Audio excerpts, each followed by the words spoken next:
trying to log in on two systems. So, right. I'm glad you mentioned young people. You know where my heart is. I'm very passionate about young people, and I've done a lot of work around with them during the COVID and also with women. Obviously, you know, the first thing that was attacked when COVID came was our social life. And as it is, we have challenges already that we're going through, and having to be isolated, which is one of the biggest symptoms in depression. It was a hard one. The mention of the word isolation at the moment freaks people, it still freaks people out, especially young people. You know, actually, young people already also struggle with technology, and having to be fed by your own addiction, it's a nightmare for them because they end up having to depend on technology to study, to do their coursework, to do everything. They sleep with it. It becomes, this is something most of them are already addicted to, and we struggle to manage with them at home.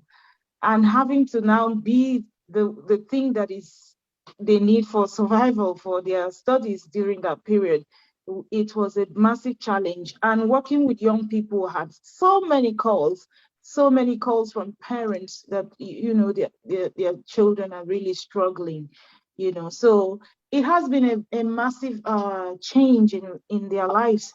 Routine went over the hill. The things they normally do, get up in the morning, have a shower, it becomes a pajama day every day, you know, a struggle to take care of themselves and all that. So it becomes it became really difficult.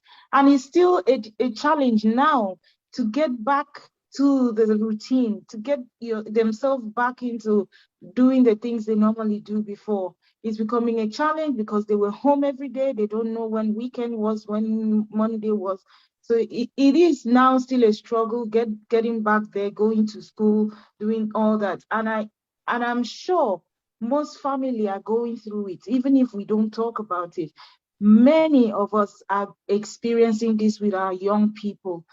I run a young people's group. I hold brief sessions with them, 45 minutes, just to have an avenue to talk about how they are feeling. We do very fun things, asking questions, and they will answer the question without anybody knowing who's answered, because that's another thing. They don't want to talk about things that personal about themselves.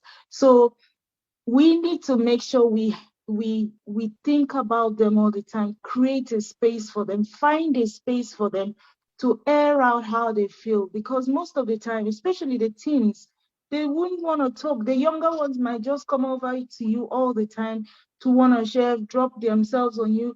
But the teens, they get so isolated. And this period has been the hardest time for them. Level of anxiety has skyrocketed. You know, depression is, you don't even understand your child's mood at the moment. It's all over the place. So we need to do the very best we can in making sure that now things are starting to get back to normal. We reintroduce routine. We try and be more supportive of them, because they might be young, they have real struggles. Our struggle when we were younger is different from their struggle. So let's do our very best to keep going with them. Find support network for them. Check what they are doing. Show interest in how they feel, because young people now, they just want to express how they feel. They have emotions in their bottling in. I'll stop there.